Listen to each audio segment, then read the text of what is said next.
This is Jon Speelman with the 8th round of the Sinquefield Cup. I was away for a couple of days and actually they drew all 12 games. They were fighting really hard. Today they've had two more decisive games, which I believe has brought the number of decisive games in the tournament to 6. So they're mainly cancelling each other out, but they're really fighting. So I'm going to start today with what I thought was the best game of the day, which is Kuryakin against Vachier-Lagrave. And it's a fine battle. Let's look at it. So it's a Grunfeld, and Kuryakin had prepared a line he'd played before against Vachier. So this has all been done before. B6 is a line Vachier has played before. D takes C5 is the most critical move after black's played b6, because before black plays b6, d takes c5 leaves the pawns a bit bad, but once you've played b6 you're threatened to take on b6 as well. This has all been done before. If you take too early, then black gets a lot of play against your queen side, and they'd all done this before. I'm now picking up my notes and we'll get to Queen b8. So Bishop e2 had been played by Vachier himself as black... Bishop e2 was played by Kuryakin against Vachier in Stavanger at the Norway tournament last year, and Kuryakin won in the end. But he played Bishop d5, which is a move that has been played before, and in fact, now you get terrible pawns, but these pawns, they control black squares. Sorry, that's completely the wrong arrow. Let's make, after pawn takes, this pawn controls these squares, which is really quite important in a position which you're about to get with opposite coloured bishops. And in fact, Vachier had played this position himself in a game as white against Boris Gelfand in Tromsø in Norway, so that's the same tournament, I think, but in 2013, and then he played bishop takes f7 check. But Kuryakin had a nice new idea. He took here. Doesn't seem so important. I mean, you've just taken a pawn, but what it does do is that after this, look at the two bishops. This bishop is a nice piece, but it doesn't have squares attacking black's king. This bishop is a wonderful piece, attacking f7, controlling b7 for the rook to come in, and also sometimes supporting this pawn to advance to here. He took, not clear that's the best move, queen takes, maybe queen e5 is better. Queen g5, queen e2, king h8. So Vachier realises he's got to try to get some sort of opposite bishop ending. But this pawn is a huge asset, especially because this pawn blocks the diagonal backwards. So it's going to be difficult to stop the a pawn. f5, he's trying to eliminate stuff. Queen d3, bishop back, rook over. King g7. And now Kuryakin understood that he needed to advance his pawn, so he did so. Well, first he took, sorry. And now takes, king takes, and Vachier found a little trick which wins a pawn, but it loses some time. Now you can't play queen e3, because after takes a5, there's no way to control that square. So you have to take with the bishop. So actually materials formally equal, but this pawn is really a huge unit. If black didn't have the c5 pawn, he'd probably be able to hold, because his bishop would be going backwards. Wouldn't be much fun, but he'd have excellent drawing chances. One of the reasons being that this bishop on c4 is the wrong bishop for this rook's pawn, so bishop plus rook's pawn would be a draw. He played some checks, and now he improved his queen and he played a5. Vachier found a way to fight on. He went there, king g2, check. King is very safe in h3 really. Queen here. You don't want to allow queen f5 check. That's going to be getting onto this circuit, which is real check. So check. Bishop back. Obviously he couldn't advance his king because of bishop e2 check. And checkmate. Obviously couldn't do that. If he goes queen f4, there's only a single move to defend, but this way you can try to get your bishop to this square. I think the bishop ending would still be drawn after takes a7 because of the wrong rook's pawn. Without the wrong rook's pawn, it might be winning. I don't know. Anyway, he improved his pieces and got an a6. Now White has to try to improve his position more. I thought maybe he'd try to get his king to a better square than swap queens, but in fact he found an excellent move, queen a8. Also, another very good move would have been king to here, because basically black doesn't have any good moves here. And if he goes king g7, now you go queen a8. And there isn't a single check. This is also a very nice way to play the position, because you can go a7 and black will almost be in Zugzwang actually. It's going to be very hard. Well, he got queen g8 check at the moment, so he'll have to put his king on h6. And I think basically he's not going to have any sensible moves at some moment. But he went queen a8 at once, which is also a good move. And where are we? Sorry, I've lost for a second. No, this is the end. I'm so sorry. So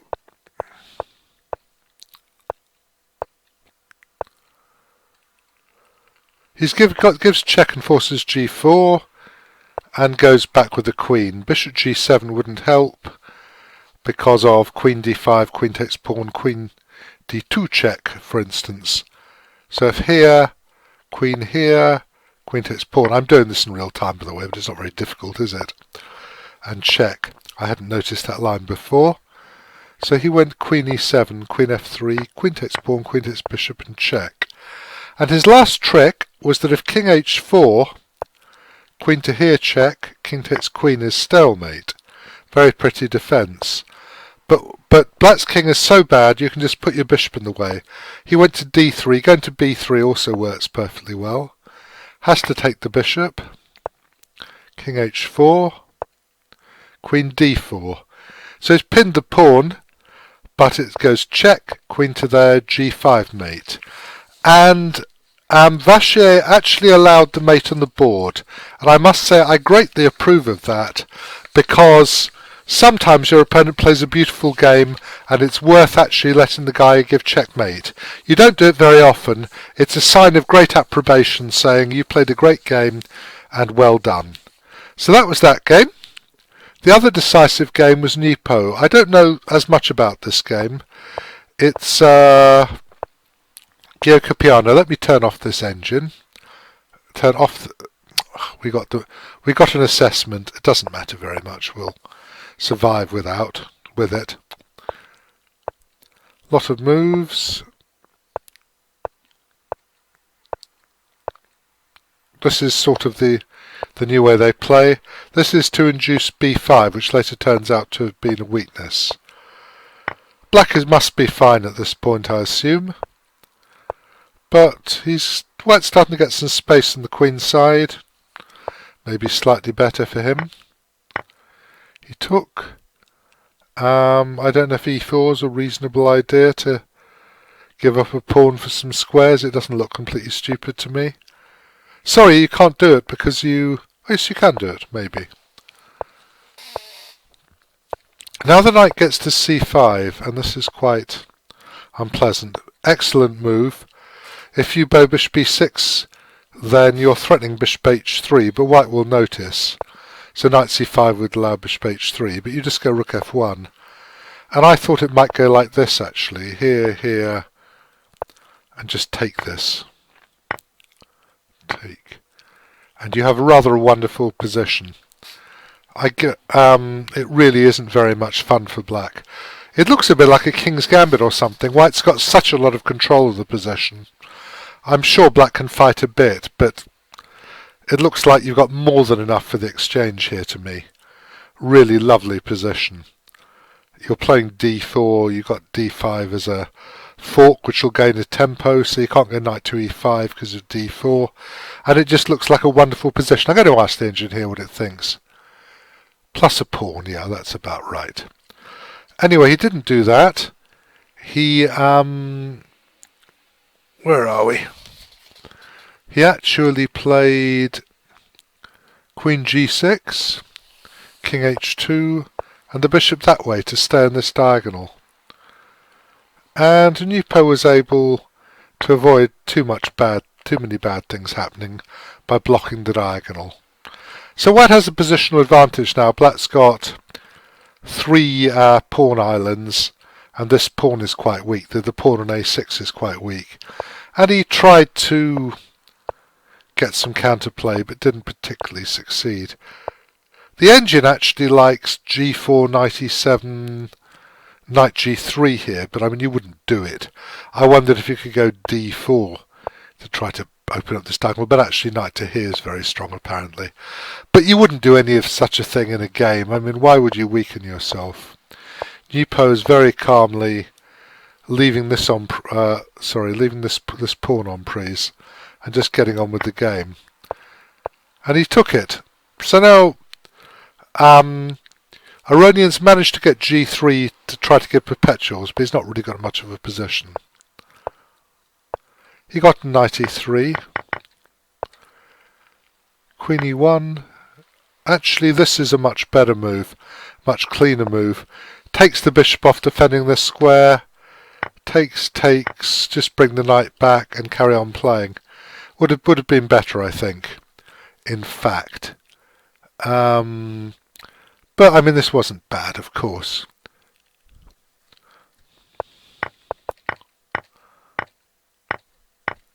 Black's managed to get a tiny bit of play. By the way, if he went check, I think queen f2 is a good move, but I also thought this was okay. Here, here, here, here. And if you take, check, king somewhere out of the way, a6, then this pawn's outside the square of the king. The king has to get to c8 to stop the pawn, and the knight can't get back either to stop this. So that was also a faintly interesting variation. What actually happened was he went here. Should probably have tried queen e4, but I mean he's probably losing anyway. Well, he is losing, isn't he? This a pawn's just too strong.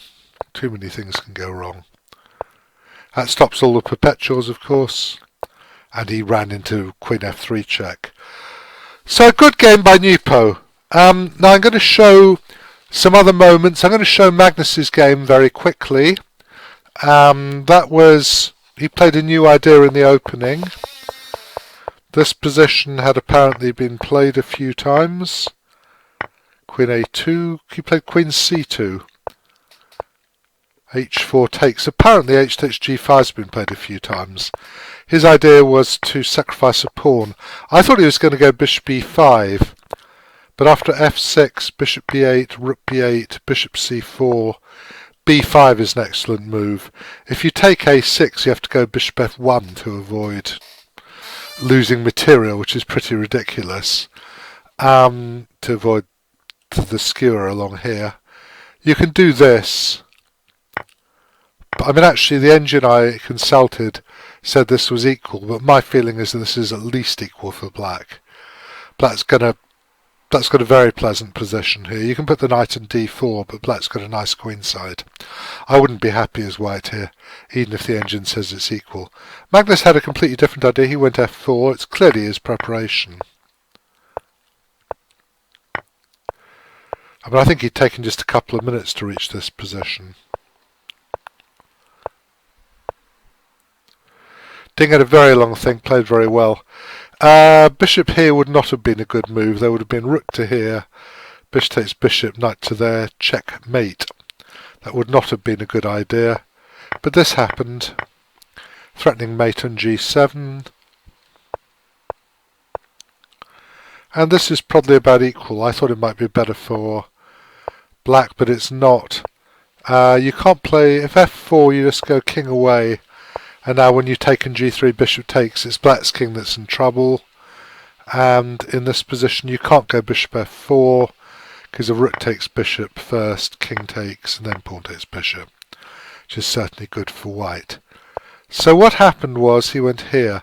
I thought he might do this, but I'd walked into quite a clever trap, as the great engine told me. I thought this might be slightly better for black, but after check here, check here, check, it is certainly not better for black, who can resign. And what happened was they halved out now. They played some sensible moves. Magnus didn't really try. There's nothing to do, so he just made a draw. So that was a fine game.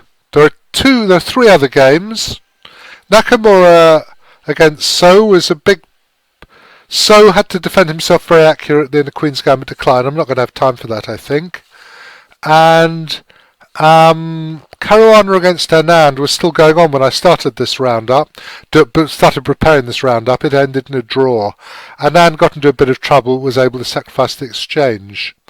And the other game, which was really fun, was Mamedyarov against Geary. And I'm just going to go quickly through and enjoy the final sequence. This is called the Moscow variation.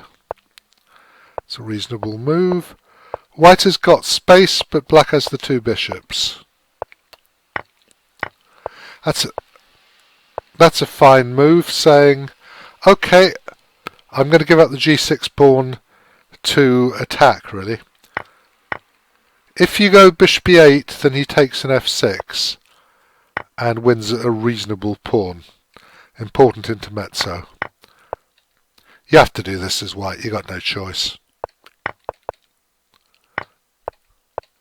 And white has a pretty big attack. Queen h3. The engine likes this now, actually. Takes b5, because if you take, then bishop d7, then black is better, clearly better. But I mean, you know, it's two human beings playing, and it went as follows. And now your man made a draw in a very beautiful way. Queen to there, check. Rook takes check. King to here, rook checks here, rook to there, check and draw. So it was a fine fighting round, and I can tell you the scores. Let me just get the scores up somewhere. The scores are, I'm just in a chess base. I should actually set it up so you can see what I'm doing in a chess base. But I'm going to force it to be a round robin. Anand, Ding, Nepo and Kuryakin and Caruana and all have 4.5. And Magnus, who's drawn every game. So, who has drawn every game. Mamedyarov, who despite his mad chess has drawn every game, have 4. Nakamura is on -1. He lost to Nepo. Vachier is on -1. He lost to Kuryakin, as we just saw. Geary is on -1. He lost to Ding. And Ironian is on -2. He's lost to Nepo and to Caruana. So it's an interesting tournament, a real fight, and I hope you are enjoying it as much as I am. And I will be back tomorrow with, I'm doing Monday's round and Wednesday's round, but having a rest on Tuesday. So I'll be doing round 9 tomorrow, and also doing a roundup, and I'll be doing round 11, the last round on Wednesday. Okay, I hope you've had fun today, as much fun as I have, and I'm stopping now. See you tomorrow, I hope.